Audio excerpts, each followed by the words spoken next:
एक middle class लड़का सिर्फ डिग्री के भरोसे जॉब नहीं ढूंढता। वो इंटर्नशिप, एक्सपीरियंस, एक्सपोज़र सब कुछ चाहता है। पर जब बात आती है फॉरेन इंटर्नशिप की, सबसे पहले तुम सोचते हो पैसा कहाँ से आएँगे? तो दोस्तों आज मैं लेकर आया हूँ एक ऐसे इंटर्नशिप अपॉर्च्युनिटी जिसमें ना वीज़ा का टेंशन, ना पैसों का लोड और इंटर्नशिप जापान जैसे कंट्री में है। नाम है मेती जापान इंटर्नशिप प्रोग्राम 2025, जहाँ आपको मिलता है free Japan travel, free stay and daily allowances and internship करने के बाद आपको जापानीज़ मिनिस्ट्री ऑफ इकोनॉमी के द्वारा सर्टिफिकेट भी प्रोवाइड किए जाएँगे। तो दोस्तों अगर तुम भी उस मिडिल क्लास लड़के में हो, जिसके सपने बड़े हैं, ये वीडियो तुम्हारे लिए। तो एक टिकट हो सकती है ना जापान जाने की। चलो शुरू करते हैं फिर। सबसे पहले हम प्रोग्राम ओवरव्यू देख लेते हैं। ये इंटर्नशिप प्रोग्राम जापान के ministry of economy, trade and industry METI द्वारा स्पॉन्सर किया गया है। ओके, इसका एम है इंटरनेशनल स्टूडेंट को जापानीज कंपनीज में इंटर्नशिप का मौका देना, जिससे वो ग्लोबल बिजनेस स्किल और जापानीज वर्क कल्चर को समझा सके। ओके, सो इसमें आपको बेनिफिट्स में क्या मिलेंगे? तो इस प्रोग्राम के बेनिफिट्स कुछ इस प्रकार हैं। इसमें आपको राउंड ट्रिप एयरफेयर जापान के लिए, ओके, एंड फ्री अकोमोडेशन आपको मिलेंगे। सो इसमें आपको डेली अलाउंसेस अगर आप इन पर्सन इंटर्नशिप करते हैं। इसमें दो प्रकार की इंटर्नशिप है, जो ऑनलाइन ऑफलाइन। ऑल ऑफलाइन जो कि इन पर्सन हो गए, वो आपको 3000 पर डे येन दिए जाएंगे, जो जापानी करेंसी है। ओके, इन इंडियन करेंसी आपको 1800 अप्रोक्स दिए जाएंगे पर डे। अगर आप ऑनलाइन इंटर्नशिप के लिए सिलेक्ट होते हैं तो आपको 1000 एन पर डे दिए जाएंगे, जो कि इंडियन करेंसी में होते हैं एटलीस्ट 500। सो ये इंटर्नशिप आपको इंश्योरेंस कवरेज भी देता है। इंटर्नशिप कंप्लीशन के बाद आपको सर्टिफिकेट भी प्रोवाइड किया जाएगा। तो ये रहा बेनिफिट्स में। अब बात करते हैं इसमें एलिजिबिलिटी क्राइटेरिया क्या रहने वाला है। सो जो भी कंट्री OECD या डेक लिस्ट में शामिल हों, चाइना को छोड़कर बाकी सभी देश इसमें एलिजिबल हैं, जो कि अपना इंडिया भी इसमें एलिजिबल है।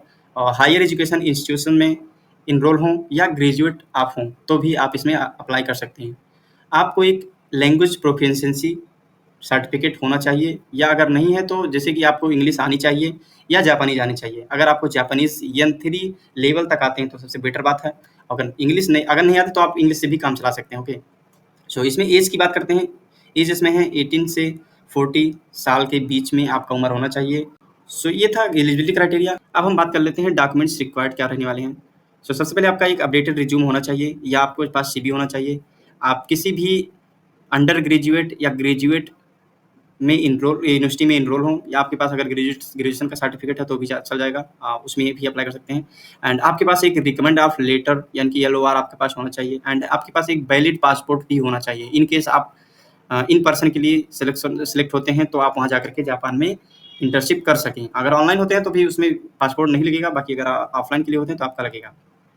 एंड लैंग्वेज प्रोफिशिएंसी टेस्ट अगर आपके पास है तो आपको ज़्यादा प्रायोरिटी दिया जाएगा, जैसे कि आइलेट्स, TOEFL या JLPT, ये होते हैं लैंग्वेज प्रोफिशिएंसी सर्टिफिकेट। सो अगर है तो ज़्यादा बेटर है, अगर नहीं हो तो भी काम चल जाएगा। एंड एप्लीकेशन प्रोसेस के बारे में देखते हैं। सबसे पहले मैं अपने डिस्क्रिप्शन में इसका लिंक दे दूँगा, वहीं से जाकर के आप अप्लाई कर लीजिएगा। मैं आप स्क्रीन में दिखाई दे रहा हूँ कि यहाँ से जाकर के आप अप्लाई करेंगे, और ऑफिशियल वेबसाइट पर है, और अपना एप्लीकेशन फॉर्म फिलअप करेंगे। अभी मैं बताऊँगा कि step by step form fill up कैसे करेंगे। ओके, रिक्वायर्ड डॉक्यूमेंट्स आप अपलोड करेंगे, एंड डेडलाइन से पहले, इसका डेडलाइन जो है 30 जून 2025 रहने वाला है। सो अब हम बताते हैं कि आप कैसे यहाँ जाकर के स्टेप बाय स्टेप अप्लाई कर सकते हैं। सबसे पहले मैं अपने डिस्क्रिप्शन में इसका लिंक दे दूँगा, वहाँ से जाकर के आप एंट्री फॉर फॉरेन नेशनल्स में आएँगे। स्क्रीन में आने के बाद यहाँ आप चाइनीज़, जापानीज़ या इंग्लिश में कर सकते हैं, तो आप इसमें इंग्लिश में कर दीजिएंगे और अपना एक ईमेल डालेंगे, और उसके बाद उसका एक ईमेल, दूसरा वही वेरिफ़िकेशन ईमेल डालेंगे। तो ईमेल डालने के बाद आप यहाँ से जाकर के सेंड कर देंगे। ओके, जो आप ईमेल डालेंगे, वो आपको एक वेरिफ़िकेशन के लिए वहाँ लिंक गया होगा। उसी लिंक में जब आप अप्लाई करेंगे तब आप आ जाएँगे अपने कन्फर्मेशन पेज पर, ओके, जहाँ से आप पूरा स्टेप बाय स्टेप अप्लाई करेंगे।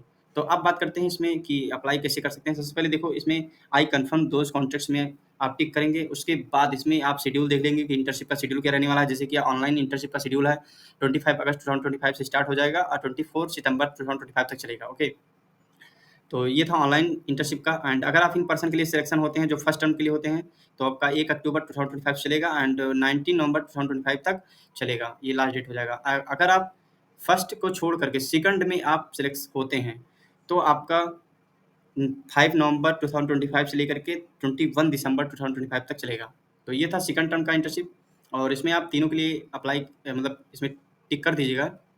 कि ताकि आप तीनों में जा करके कर सकें और अपना इन हैंड एक्सपीरियंस भी गेन कर सकें। सो ये तब कुछ नोट्स इसमें दिया है, वो आप जा करके अच्छे से मतलब पढ़ लेंगे कि क्या-क्या रहने वाले हैं इसमें।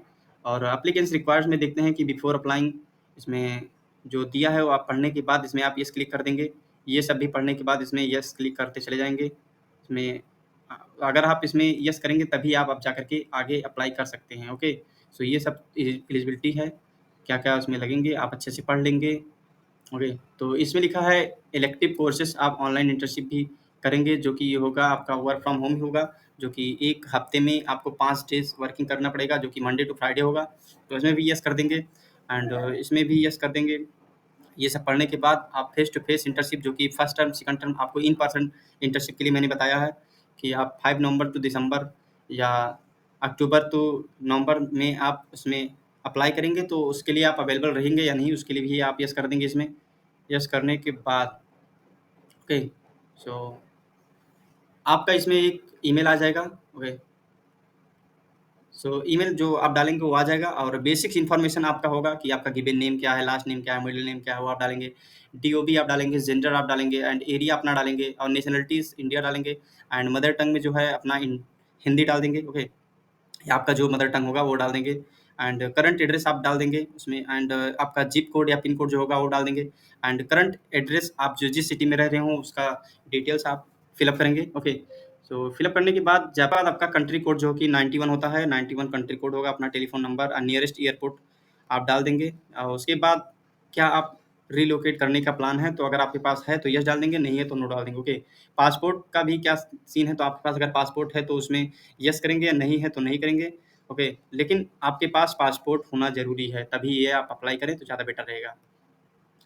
तो इसमें आप नो करेंगे जो कि फॉलोइंग एक्सपीरियंसेस अभी आपके पास नहीं होंगे। अगर आप जापानीज़ जा चुके हैं, तो आप येस करेंगे, अगर नहीं जा चुके हैं तो नो करेंगे, ओके। और फिर आप अपना एजुकेशन डिटेल्स डालेंगे जो कि करंट एप्लीकेशन आपका ग्रेजुएट हो चुके हों लेकिन जॉब नहीं कर रहे हों। तो ये सब जो है अपना जो इस समय करंट रोल होगा वो डाल देंगे। उसके बाद आपका हाईएस्ट एजुकेशन लेवल जो जिस दिन आप मतलब एनरोल किए थे एंड किस दिन आप ग्रेजुएट होंगे या हो चुके होंगे, इसका भी डेटा आप डाल देंगे। हाईएस्ट लेवल ऑफ एजुकेशन ये सब फिल अप करने के बाद जो बेसिक डिटेल्स है वो फिल अप करने के बाद अपना एक field research study highest level of education डालेंगे कि किसमें आप रिसर्च कर चुके हैं, हाईएस्ट आपका लेवल क्या है एजुकेशन में, ये सब डालेंगे, ओके। अदर एजुकेशन अगर आपके पास बैकग्राउंड कुछ है तो वो भी डाल देंगे। एक्सपीरियंस है तो वो भी अगर आप एम्प्लॉयमेंट है तो अगर पार्ट टाइम या फुल टाइम इंटर्नशिप कुछ भी कर चुके हों, वो भी अगर हो तो आप इसमें फिल अप कर देंगे, आपको इसमें वेटेज मिलेगा, ओके। सो आप किस-किस स्किल में एक्सपर्टीज़ रखते हैं, वो भी आप फिल अप कर देंगे। आप इंग्लिश में किस प्रकार का प्रोफिशिएंसी रखते हैं, जापानीज़ लैंग्वेज में किस प्रकार का प्रोफिशिएंसी रखते हैं, फ्रीक्वेंसी आपका सही कैसा रहेगा, तो ये भी आप फिल अप कर देंगे, ओके। तो इंग्लिश लेवल असेसमेंट या ये जो भी अगर आपके पास कोई भी हो, तो अगर सर्टिफ़िकेट हो तो आप इसमें अप्लाई कर सकते हैं और उसका भी स्कोर आप लिख सकते हैं कि हमारे पास ये है और बाकी ये सब कुछ नोट्स हैं जो जी इसमें दिया है वो सब आप अच्छे से पढ़ लेंगे। ओके, सो ये था बाकी अपना अदर स्किल्स जो एक्सपीरियंस आप अपने हिसाब से फिल अप कर देंगे। फिल अप करने के बाद अपना जो आईटी रिलेटेड जो अगर आप बीटेक स्टूडेंट्स होंगे तो उसमें जो-जो लैंग्वेज आप पढ़े होंगे प्रोग्रामिंग वो भी आप इसमें प कर सकते हैं एंड अदर स्किल्स जो भी आपके पास है वो भी अप्लाई कर सकते हैं। उसके बाद एप्लीकेशन रूट्स जो कि आप कहाँ से ये एप्लीकेशन पाए हैं, तो सोशल मीडिया कर सकते हैं, okay. And application route to उसमें कहाँ से आपको मिला है, तो इंस्टाग्राम या अदर में आप कर सकते हैं, जैसे कि मेरा चैनल है, तो इंटर्नशिप इनसाइडर में आप जा कर के कर सकते हैं कि मैं इंटर्नशिप इनसाइडर से मुझे ये स्कॉलरशिप सॉरी मुझे मुझे ये इंटर्नशिप में का मतलब इन्फॉर्मेशन मिला है। तो उसमें लिख दीजिएगा, कोई दिक्कत नहीं, okay. So reason of applying आप इसमें क्यों अप्लाई करना चाहते हैं? सबसे पहले मैं जापानीज़ के टेक्नोलॉजी को समझना चाहता हूँ, okay. I want to know skills necessary for working adults, so I want to Japanese. तो अपने हिसाब से जो-जो आपको अच्छा लगेगा वो आप टिक कर आपको स्क्रीन में दिख रहा होगा एक स्टेटमेंट ऑफ पर्पज़ जो कि एसओपी है, वो यही जाकर के वहाँ पर आप अ, पेस्ट कर देंगे और अपने हिसाब से उसे एडिट करके यहाँ पर लिख देंगे। इंटर्नशिप फील्ड प्रेफ़रेंसेस आपका क्या रहने वाला है, वो डाल देंगे, किसमें आप जाकर के इंटर्नशिप करेंगे। अगर आप बीबीए, बीटेक किसी भी अंडर ग्रेजुएट के स्टूडेंट हो तो उसी के हिसाब से आप जाकर के वहाँ पर इंटर्नशिप फील्ड डाल देंगे।